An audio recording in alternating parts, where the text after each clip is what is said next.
আসসালামু আলাইকুম রহমতুল্লাহি ওবরকাতুহু।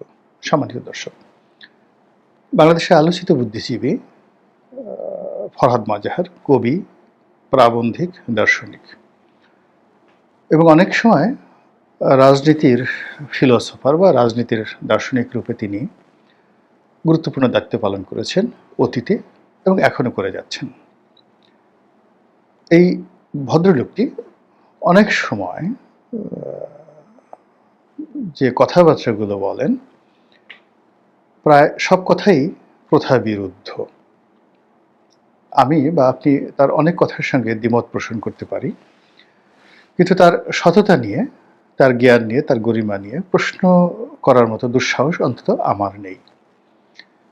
তিনি বিভিন্ন সময় তার মতাদর্শ পরিবর্তন করেছেন, কখনো কখনো তিনি তার সঙ্গী সাথীদের পরিবর্তন করেছেন। রাজনীতি মূলত তার পেশা নয়, রাজনীতিকে তিনি দর্শন হিসেবে তিনি দেখেন এবং দার্শনিক বিবেচনায় রাজনীতি নিয়ে যতটা আলোচনা করা দরকার ঠিক ওই বিষয়গুলোই তিনি করেন। কিন্তু কোনো একটা দলের পদ পদবি কিংবা কোনো একটা দলের তাবেদারি করে বা কোনো একটা দল ক্ষমতা এলে তিনি খুব লাভবান হবেন, এইরকম কোনো উদ্দেশ্য অন্তত এই ভদ্রলোকের মধ্যে আমি কখনো দেখিনি বা আমার কাছে কখনো মনে হয়নি। ফলে তার যে কোনো কথা আমি খুব গুরুত্ব সহকারে শুনি, বিচার করি, বিশ্লেষণ করি। যদি আমার পছন্দ হয় ভালো, পছন্দ না হলেও আমি ওটা আমার মাথার মধ্যে রাখি একটা বিকল্প চিন্তা হিসেবে। এর কারণ হলো আমাদের এই সমাজে বিকল্প চিন্তা করা খুব কঠিন একটা বিষয়, সহজ বিষয় নয়। আবার বিকল্প চিন্তা করে দাঁড়িয়ে থাকা আরও কঠিন বিষয়। আওয়ামী লীগ জমানাতে এই ভদ্রলোক নিদারুণভাবে লাঞ্ছিত হয়েছেন, অপমানিত হয়েছেন। তার জীবন শুধু ঝুঁকিপূর্ণ ছিল না, তিনি যেভাবে গ্রেপ্তার হয়েছিলেন, তাকে গুম করে ফেলা হতো, অথবা সালাউদ্দিন সাহেবের মতো তাকে ভারতে পাচার করে ফেলা হতো, অথবা তাকে মেরে ফেলা হতো। যে কোনো কারণে, অপারেশনাল ত্রুটির কারণে, অর্থাৎ তাকে যারা গ্রেপ্তার করেছিল ধারণা করা হয় যে ভারতীয় তাকে গ্রেপ্তার করে তারা সীমান্ত দিয়ে নিয়ে যাচ্ছিল।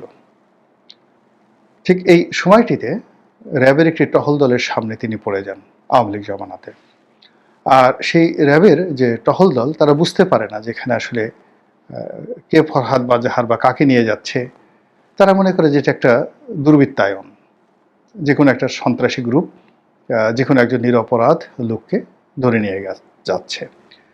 ফলে এটা নিয়ে যখন খুব বাকবিতণ্ডা হয়, জানাজানি হয়, তখন আর যারা মানে তাকে নিয়ে ভারত পাচার করার প্ল্যান করছিল, হোক তারা এই দেশীয় কোনো গোয়েন্দা সংস্থার লোক কিংবা বিদেশীয় গোয়েন্দা সংস্থার লোক, তারা কিন্তু সেই কাজটি করতে পারেনি। আবার অন্যদিকে মানুষটি যখন ফরহাদ মাজাহার এটি যখন জানাজানি হয়ে গেল, তখন সারা দেশে তোলপাড় শুরু হয়ে গেল এবং তখন তাকে গ্রেপ্তার দেখানো হলো এবং তার বিভিন্ন রকম ক্যারেক্টার অ্যাসাসিনেশন। তার আরেকটি বউ আছে, তারপরে সেই বউয়ের সঙ্গে তার কী কথাবার্তা হয়েছে, সেই বউয়ের সঙ্গে মোলাকাত করার জন্য তিনি খুলনা গিয়েছেন, বউকে টাকা দিয়েছেন, এরকম নানা রকম কাহিনী গোয়েন্দা সংস্থাগুলো প্রচার করা শুরু করলো এবং তার সঙ্গে সঙ্গে বিভিন্ন যে ডায়ালগ, তার সঙ্গে সেই রমণীর কথাবার্তা ইত্যাদি ইত্যাদি নানা রকম কল্পকাহিনী করে এই ভদ্রলোককে জেলে পাঠানো হলো। এরপরে যেটি তাকে নিয়ে আমার খুব বিশ্বাস ছিল যে তিনি নিশ্চুপ থাকার মানুষ নন, ভয় পাওয়ার মানুষ নন। এবং তার সম্পর্কে আমি ব্যক্তিগতভাবে মাহমুদুর রহমান, আমার দেশ মাহমুদুর রহমান, তার কাছে শুনেছি। এর কারণ হলো যে ওনার সঙ্গে আমার ব্যক্তিগতভাবে ওইরকম সখ্যতা কখনো ছিল না। কয়েকটি অনুষ্ঠানে আমরা পাশাপাশি বসেছি, উনিও বক্তা ছিলেন, আমিও বক্তা ছিলাম, কিন্তু আমাদের মধ্যে কখনই সরাসরি ভাব বিনিময়ের সুযোগ হয়নি। ফলে একান্ত কাছে থেকে আমি বুঝতে পারিনি যে এই লোকটির ওজন কেমন, আকৃতি কেমন, মেধা কেমন, বা উনি হয়তো আমার সম্পর্কে এরকমভাবে দূর থেকেই জানেন, কাছাকাছি দেখার সুযোগ হয়নি। তো মাহমুদুর রহমান মানে আমাদের সম্পাদক, আমরা যেহেতু জেলখানাতে ছিলাম, মাহমুদুর রহমানের খুব ঘনিষ্ঠজন ফরহাদ মাজাহার। তো সেই অর্থে ফরহাদ মাজাহারের সম্পর্কে আমি যেটা মাহমুদুর রহমান সাহেব বলেছেন যে he has a very good and kind heart, খুব ভালো একটা হৃদয় তার আছে, তিনি প্রচণ্ড সাহসী মানুষ এবং আন্তরিকতা, তার জন্য মাহমুদুর রহমানের খুব মায়া হয়। এবং তিনি বলছিলেন যে আমি যখন জেলে যাব সব মানুষ আমাকে অ্যাভয়েড করছিল, কিন্তু তিনি পুরো সময়টা আমার দেশ অফিসে বসেছিলেন এবং আমাকে মানে যখন গ্রেপ্তার করা হলো পুলিশের হাতে তুলে দিয়ে তারপর তিনি সেখান থেকে বিদায় নিয়েছিলেন। প্রচণ্ড দুঃসাহস। তো সেই মানুষটি যখন জেল থেকে ছাড়া পেলেন, তিনি অনেক দিন নীরবে ছিলেন, নিভৃতে ছিলেন। তার বিরুদ্ধে যে অভিযোগগুলো আনা হয়েছিল, একটি বিষয় নিয়েও তিনি কথা বলেননি এবং দীর্ঘদিন চুপচাপ থাকার পর এরপর ধীরে, ধীরে, ধীরে, ধীরে তিনি আওয়ামী লীগ জমানার শেষ জমানাতে এসে আ একটি সংগঠন করার চেষ্টা করেছিলেন এবং সেই সংগঠন করার কারণে বিএনপি তার উপর ভীষণ রকম রুষ্ট ছিল। যদিও আমরা জানি যে তিনি তার এখানে এই যে ব্যতিক্রম, মানে তিনি বিএনপির জমানাতে যখন ২০০১ থেকে ২০০৬ বা অন্য যেকোনো একটা সময়টিতে বিএনপির সমালোচনা করার কারণে তিনি জেল খেটেছিলেন। কাজেই আবার বিএনপি যখন বিপদে পড়েছিল তখন বিএনপিকে তিনি যেভাবে সাহায্য সহযোগিতা করেছিলেন, মনে হয়েছিল যে বিএনপি তার ত্রাণকর্তা। মানে তিনি বিএনপির ত্রাণকর্তা এবং বিএনপির যারা লোকজন সবাই তাকে পীর মুর্শিদ ভেবে তার নিকট ছুটে যেতেন। তো সেই মানুষটি যিনি বিএনপির জমানাতে জেল খেটেছিলেন, তিনি তো আওয়ামী লীগের বন্ধু হবেন, তা না হয়ে আওয়ামী লীগের জমানাতে আওয়ামী লীগের বন্ধু হয়ে গেলেন, শত্রু হয়ে গেলেন। আবার দেখা গেল যে এখন এই যে যখন বিএনপির একটা খুব ভালো সময় যাচ্ছে, ঠিক এই সময়টিতে তিনি হঠাৎ করে জামাতের কাছাকাছি চলে গেলেন। কিন্তু কিছুদিন আবার হেফাজত ইসলাম তাদের খুব কাছাকাছি চলে গিয়েছিলেন। আহমদ শফি, তারপরে লালবাগ কেন্দ্রিক যে সংগঠনগুলো রয়েছেন তাদের খুব পছন্দের মানুষ ছিলেন তিনি।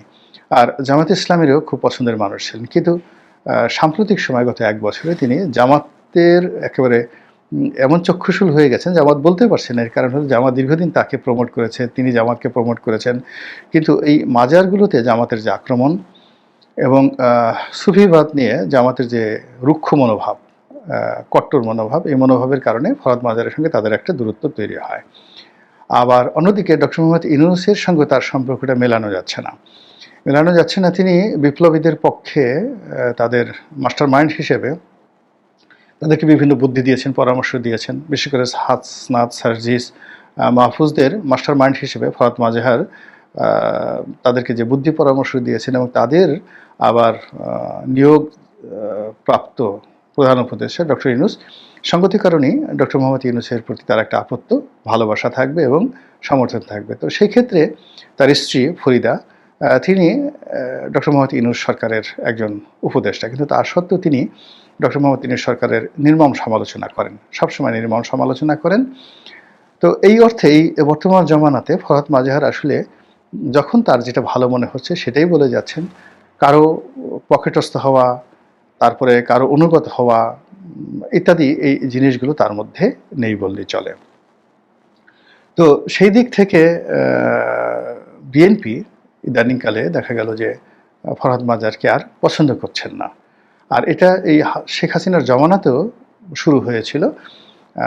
তিনি যে সংগঠনটি করেছিলেন আমি এই মুহূর্তে বলতে পারবো না, সেই রাজনৈতিক সংগঠন বা সেমি রাজনৈতিক সংগঠন শওকত মাহমুদ এবং তিনি সেটি করেছিলেন এবং ওই সময়টিতে তার এই কর্মকাণ্ডের কারণে শওকত মাহমুদকে দলের ভাইস প্রেসিডেন্ট পদ থেকে বাদ দেওয়া হয়েছিল।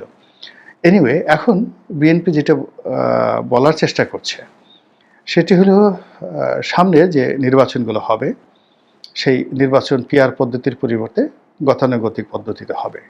২ নম্বর হলো বিএনপি খুব দ্রুত নির্বাচন চাচ্ছে।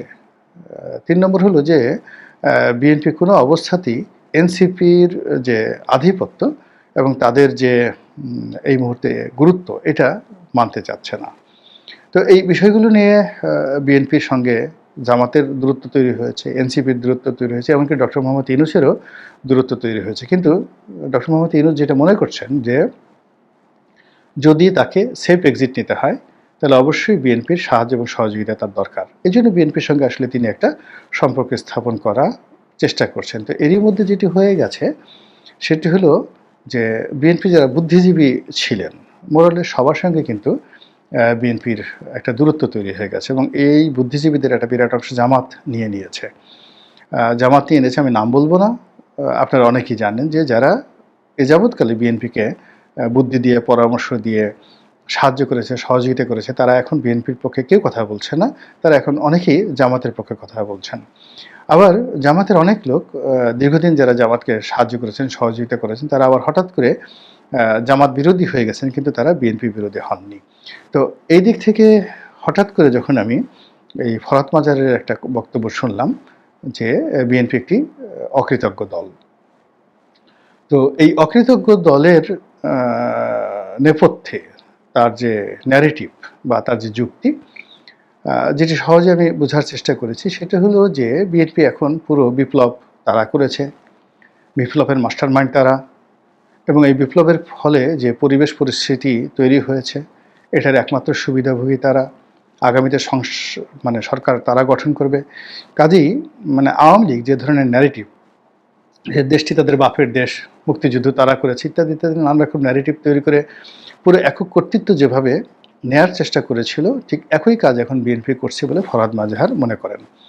তার বক্তব্য হলো যে এই যে এনসিপি, এখন আমরা তাদেরকে তুচ্ছ তাচ্ছিল্য করার চেষ্টা করছি, কিংবা হাসনাত সার্জিস তাদের ভুল ধরার চেষ্টা করছি, মাহফুজদের ভুল ধরার চেষ্টা করেছি, অথচ এই মানুষগুলো তাদের জীবনকে বুলেটের মুখে নিয়ে, এবং শেখ হাসিনা যদি ক্ষমতায় থাকতেন সবাইকে তিনি মানে ফাঁসিতে চড়ানোর সুযোগ দিতেন না, ডাইরেক্ট শুট, একেবারে ক্রস ফায়ারে দিয়ে দিতেন অন্তত পক্ষে এই যে এখন যারা আছেন হাসনাত, সার্জিস, তারপরে শেষে মাহফুজ, মানে এই 20-25 জন, নাসিরুদ্দিন পাটোয়ারি, যারা যারা আছেন এদের সবাইকে একেবারে ডাইরেক্ট শুট করে দিতেন।